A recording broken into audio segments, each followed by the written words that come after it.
My name is Fasahat Salim and I'm an associate producer at Crysis UK. So today we are showing brand new Hunter mode as well as Crash Site, which makes a reappearance from Crysis 2. So the Hunter mode is a brand new mode that we have for C3. It basically pits two Hunters against a team of cell operatives. Two Hunters are basically guys with nano suits and they have bows.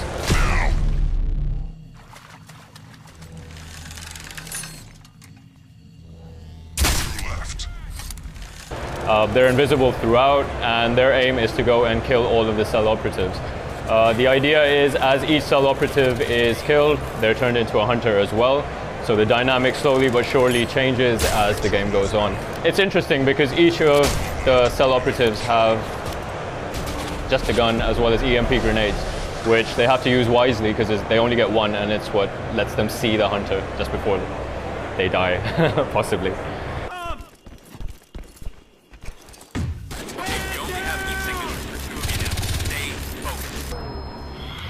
Today we're showing Museum. It's basically a museum that is rotted away and has a swamp growing in the middle of it.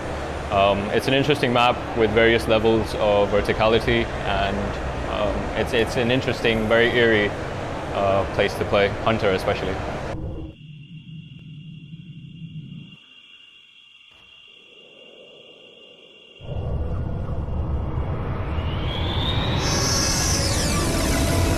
So the Hunters have bows and they get one explosive arrow, which they can use strategically to try and take out a group of cell operatives.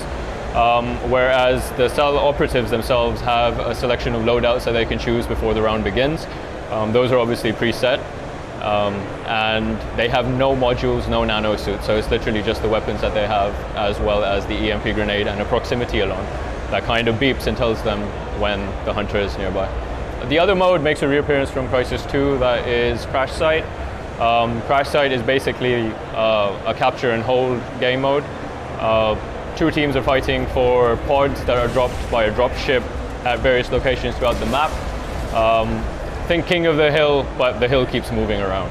No, so there are some changes that we've made. Some of the changes are basically interactive stuff.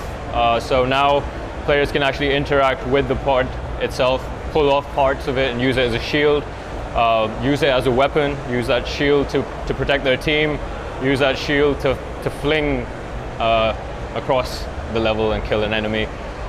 We've got loads of different interactive events scattered throughout the maps where players can actually pull out poles from the ground, pull off plaques from the walls, use those as shields as well, swing, take out enemies. We've introduced alien weapons to each of the levels as well.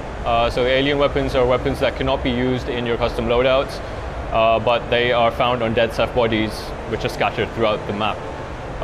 These dead Ceph bodies spawn at various times throughout the game, and if you're lucky enough to see one and you pick up a weapon, it could change the game.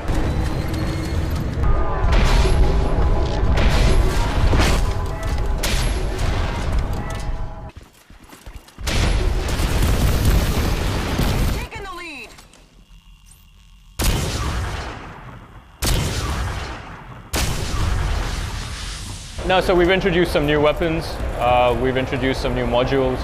Obviously for Hunter we don't have modules for the cell operatives, but the new weapons are Typhoon, which is a crazy new gun that fires 500 rounds a second, does a lot of damage, and especially in Hunter when you don't know where the Hunter is and you just get a brief glimpse of something go by, it's a handy gun to have, to be honest. So now the players can rank up to 50 ranks. But what we've changed this time around is players can actually see what they're going to unlock as they rank up. So the player always has a goal and knows what they're going to achieve at the next rank. Obviously unlocks cover a lot of different things, from dog tags to new weapons to new modules. All cool stuff that players can then go in and customize their nano suit with and make it individual and unique to them. Well, we've gone in and changed some stuff with the nano suit. With Crysis 2, obviously we got a lot of feedback from the community. We did a lot of play testing of our own, and we decided to streamline it a bit. So now we've decoupled the suit energy itself. Now we've got a separate energy bar for armor, we've got a separate energy bar for stealth, for cloaking. And obviously each of those is individual, so it never really affects you when you're running. which was a massive problem that we had with C2, where when players would run, they would lose energy, and by the time they got into a battle, they would basically be cannon fodder. Now, sprinting is unlimited. They don't need to worry about suit energy for that. And the only time that they will actually lose energy for stealth is when they're in stealth. The only time they lose energy for armor is when they're in armor. Release date is February of 2013 on Xbox 360, PS3, and PC.